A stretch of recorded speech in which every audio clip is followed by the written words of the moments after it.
ಎಲ್ರಿಗೂ ನಮಸ್ಕಾರ. ನನ್ನ ಹೆಸರು ಡಾಕ್ಟರ್ ಶಿವಕುಮಾರ್ ಅಂತ.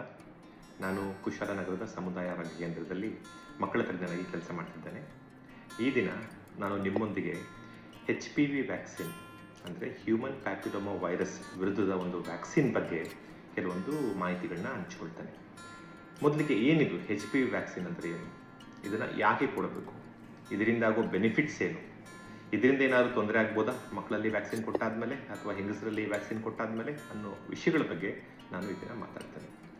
ಈ ಹ್ಯೂಮನ್ ಪ್ಯಾಪಿಲೋಮಾ ವೈರಸ್ ಅನ್ನೋ ಒಂದು ಕಾಯಿಲೆ, ಈ ಒಂದು ವೈರಸ್ನಿಂದ ಹೆಣ್ಮಕ್ಳಲ್ಲಿ ಗರ್ಭಕೋಶದ ಕಂಠದ ಕ್ಯಾನ್ಸರ್ ಅಥವಾ ಸರ್ವೈಕಲ್ ಕ್ಯಾನ್ಸರ್ ಅನ್ನೋ ಒಂದು ಮಾರಣಾಂತಿಕ ಕಾಯಿಲೆ ಉಂಟು ಮಾಡ್ತದೆ. ನಮ್ಮ ಹೆಣ್ಮಕ್ಳಲ್ಲಿ ಸಾಮಾನ್ಯವಾಗಿ ಕ್ಯಾನ್ಸರ್ ಆದರೆ ಅದರಲ್ಲಿ ಮೊದಲನೇ ಸ್ಥಾನದಲ್ಲಿರುವುದು ಬ್ರೆಸ್ಟ್ ಕ್ಯಾನ್ಸರ್ ಅಥವಾ ಸ್ತನದ ಕ್ಯಾನ್ಸರ್. ಎರಡನೇ ಸ್ಥಾನದಲ್ಲಿರುವುದು ಇದು ಸರ್ವೈಕಲ್ ಕ್ಯಾನ್ಸರ್ ಅಥವಾ ಗರ್ಭಕೋಶದ ಕಂಠದ ಕ್ಯಾನ್ಸರ್. ಈ ಒಂದು ಗರ್ಭಕೋಶದ ಕಂಠದ ಕ್ಯಾನ್ಸರ್ಗೆ ತುಂಬ ಸಾವಿರಾರು ಹೆಣ್ಮಕ್ಳು ಕಳೆದ ವರ್ಷಗಳಲ್ಲಿ ಇದರಿಂದ ಮೃತಪಟ್ಟಿದ್ದಾರೆ, ಕಳೆದ ವರ್ಷ ಸಹ. ಸೊ ಈ ಒಂದು ವೈರಸ್ ಸುಮಾರು 1,20,000 ಹೆಣ್ಮಕ್ಳಲ್ಲಿ ಈ ಒಂದು ಕಾಯಿಲೆಯನ್ನು ಉಂಟು ಮಾಡಿದೆ. ಅದರಲ್ಲಿ 80,000ದಷ್ಟು ಜನ ಈ ಕಾಯಿಲೆಯಿಂದ ಸಾವನ್ನಪ್ಪಿದ್ದಾರೆ. ಅಂದರೆ 70-80% ಜನ ಈ ಒಂದು ವೈರಸ್ನಿಂದ ಇನ್ಫೆಕ್ಷನ್ಗೆ ಒಳಗಾದರೆ ಅವರಲ್ಲಿ ಸಾವು ನೋವು ಸಂಭವಿಸುವ ಸಾಧ್ಯತೆಗಳು ತುಂಬ ಜಾಸ್ತಿ ಇದೆ. ಈ ಒಂದು ಮಾಹಿತಿ ಹೊರಬಂದಾಗ ನಮ್ಮ ಭಾರತ ಸರ್ಕಾರ ಈ ನಮ್ಮ ಸಾರ್ವತ್ರಿಕ ಲಸಿಕಾ ಅಭಿಯಾನದಲ್ಲಿ ಎಲ್ಲ 14 ವರ್ಷ ತುಂಬಿದ ಹೆಣ್ಣು ಮಕ್ಕಳಲ್ಲಿ ಈ ಒಂದು ವ್ಯಾಕ್ಸಿನನ್ನು ಒಂದು ಡೋಸ್ ಮುಖಾಂತರ ಮೊದಲ ಹಂತವಾಗಿ ಕೊಡಲಿಕ್ಕೆ ಶುರು ಮಾಡಿದೆ. ಸುಮಾರು ದೇಶಗಳಲ್ಲಿ UK, ಸ್ವೀಡನ್, ಡೆನ್ಮಾರ್ಕ್, ನೆದರ್ಲ್ಯಾಂಡ್ಸ್ ಈ ಥರ ಸುಮಾರು ದೇಶಗಳಲ್ಲಿ ಸುಮಾರು ವರ್ಷಗಳಿಂದ ಅವರ ಸಾರ್ವತ್ರಿಕ ಲಸಿಕಾ ಅಭಿಯಾನದಲ್ಲಿ ಈ ಒಂದು ವ್ಯಾಕ್ಸಿನ್ ಕೊಡ್ತಾ ಬಂದಿದ್ದಾರೆ.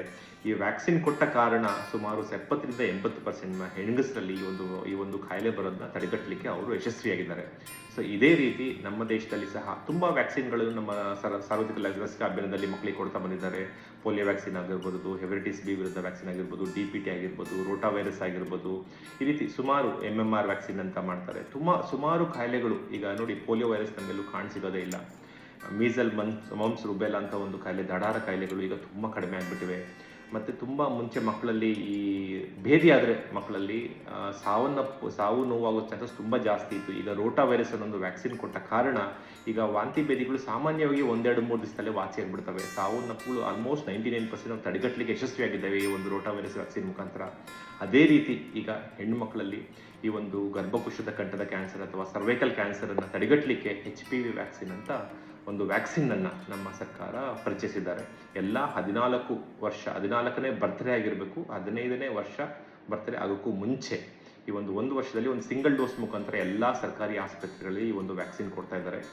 ಸೊ ಅದರಿಂದ ನಿಮ್ಮ ಮಕ್ಕಳನ್ನು ಪೋಷಕರಲ್ಲಿ ಒಂದು ವಿನಂತಿ, ಇದರ ಬಗ್ಗೆ ಕಳವಳ ಬೇಡ. ಬಿಕಾಸ್ ತುಂಬ ಕಡೆ ಈ ಸಾಮಾಜಿಕ ಮಾಧ್ಯಮಗಳಲ್ಲಿ, ಸೋಷಿಯಲ್ ಮೀಡಿಯಾ ಅಂತ ಹೇಳ್ಬೋದು, ಇಲ್ಲ ಅಂತ ಹೇಳಿದ್ರೆ ನಮ್ಮ ಸಮಾಜದಲ್ಲಿ ಈ ಒಂದು ವ್ಯಾಕ್ಸಿನ್ ಕುರಿತಾಗಿ ತುಂಬ ಒಂದು ತಪ್ಪು ಮಾಹಿತಿ ಎಲ್ಲ ಕಡೆ ಹರಿದಾಡ್ತಾ ಇದೆ. ಅದೇನಂತ ಹೇಳಿದ್ರೆ ಈ ಒಂದು ವ್ಯಾಕ್ಸಿನ್ ತಗೊಂಡ್ರೆ ಬಂಜತನ ಆಗ್ಬಿಡುತ್ತೆ, ಹೆಣ್ಮಕ್ಳಲ್ಲಿ ಮಕ್ಕಳಾಗದಿರುವಂಥ ಸಂಭವಗಳು ತುಂಬ ಜಾಸ್ತಿ ಇದೆ ಅಂತ ಹೇಳ್ತಾರೆ.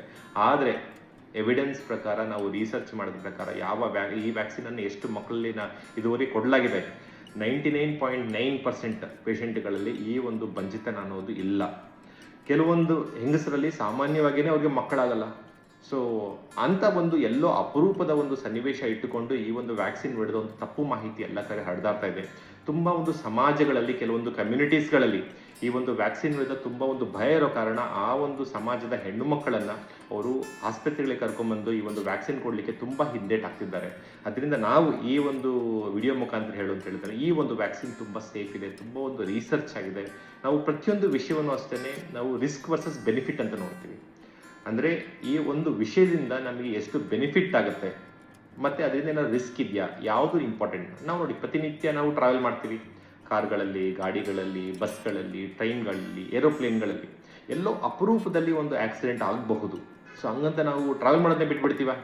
ಇಲ್ಲಿ ನಾವು ಏನು ಗಮನಿಸಬೇಕಾಗಿರೋದು, ನಾವು ಹುಷಾರಾಗಿ ಪ್ರಿಕಾಷನ್ಸ್ ತಗೊಂಡು ಟ್ರಾವೆಲ್ ಮಾಡಬೇಕು. ಅಂದರೆ ನಾವು ಬೈಕ್ ಓಡಿಸುವಾಗ ಹೆಲ್ಮೆಟ್ ಹಾಕಬೇಕು, ಸ್ಪೀಡ್ ಕಂಟ್ರೋಲ್ ಇರಬೇಕು, ಲೆಫ್ಟಲ್ಲಿ ಓಡಿಸ್ಬೇಕು. ಕಾರ್ ಓಡಿಸೋದ ರೀತಿ ಸೀಟ್ ಬೆಲ್ಟ್ ಹಾಕಬೇಕು, ಸ್ಪೀಡ್ ಕಂಟ್ರೋಲ್ ಇರಬೇಕು. ಈ ರೀತಿ ಪ್ರಿಕಾಷನ್ ತಗೊಂಡು ಓಡಿಸಿದಾಗ ಏನಾಗುತ್ತೆ, ಸಾವು ನೋವುಗಳು ಅಥವಾ ಆಕ್ಸಿಡೆಂಟ್ ಆಗೋದು ತುಂಬ ಕಡಿಮೆ ಆಗುತ್ತೆ. ಸೊ ಅದರಿಂದ ನಾವು ಪ್ರತಿಯೊಂದು ವಿಷಯದಲ್ಲೂ ಅಷ್ಟೇ ಒಂದು ರಿಸ್ಕ್ ವರ್ಸಸ್ ಬೆನಿಫಿಟ್, ಅಂದರೆ ಈ ಒಂದು ಅಂಶದಿಂದ ನನಗೆ ಆಗೋ ಬೆನಿಫಿಟ್ಸ್ ಏನು, ಇದರಿಂದ ರಿಸ್ಕ್ ಆಗುತ್ತಾ, ಯಾವುದು ಇಂಪಾರ್ಟೆಂಟ್ ನಮಗೆ ಸೊ ಅದೇ ನಿಟ್ಟಿನಲ್ಲಿ ಈ ಒಂದು ಹ್ಯೂಮನ್ ಪ್ಯಾಪಿಲೋಮಾ ವೈರಸ್ ವಿರುದ್ಧ ನಾವೇನು ವ್ಯಾಕ್ಸಿನ್ ಒಂದು ಅಭಿಯಾನವನ್ನು ಸರ್ಕಾರ ಶುರು ಮಾಡಿದ್ರೆ, ಈ ವ್ಯಾಕ್ಸಿನಿಂದ ತುಂಬ ಒಂದು ಬೆನಿಫಿಟ್ಸ್ ಇದೆ. ನಮ್ಮ ಹೆಣ್ಣುಮಕ್ಕಳಲ್ಲಿ ಸುಮಾರು ವರ್ಷಗಳಿಂದ ಎಷ್ಟೋ ಹೆಣ್ಮಕ್ಳು ಅದು ಸಮಾಜಕ್ಕೆ ಗೊತ್ತಾಗ್ತಿರಲಿಲ್ಲ ಮಕ್ಕಳು ಹೆಣ್ಮಕ್ಳು ಯಾಕೆ ಸಾಯ್ತಿದ್ದಾರೆ ಅಂತ. ಬಟ್ ಮೇಜರ್ ಕಾರಣ ಅಂತ ಹೇಳಿದ್ರೆ ಈ ಒಂದು ಹ್ಯೂಮನ್ ಪ್ಯಾಪಿಲೋಮಾ ವೈರಸ್ಸಿಂದ ಆಗ್ತಿದ್ದಂಥ ಒಂದು ಸರ್ವೈಕಲ್ ಕ್ಯಾನ್ಸರ್. ಈಗ ಈ ಒಂದು ಕಾಯಿಲೆ ವಿರುದ್ಧ ಸರ್ಕಾರ ಒಂದು ವ್ಯಾಕ್ಸಿನ್ ಅನ್ನು ಪರ್ಚೇಸಿದೆ. ಸೊ ಆ ಕಾರಣಕ್ಕೆ ಎಲ್ಲ ಪೋಷಕರಲ್ಲಿ ಹಾಗೂ ಸಮಾಜದಲ್ಲಿರುವ ಎಲ್ಲ ಸ್ನೇಹಿತರಲ್ಲಿ ಒಂದು ವಿನಂತಿ ಏನಂತ ಹೇಳಿದ್ರೆ, ನಿಮ್ಮ 14ನೇ ವರ್ಷ ತುಂಬಿದ ಹೆಣ್ಣು ಮಕ್ಕಳಿಗೆ ಈ ಒಂದು ವ್ಯಾಕ್ಸಿನ್ ಅನ್ನು ಎಲ್ಲ ಸರ್ಕಾರಿ ಆಸ್ಪತ್ರೆಗಳಲ್ಲಿ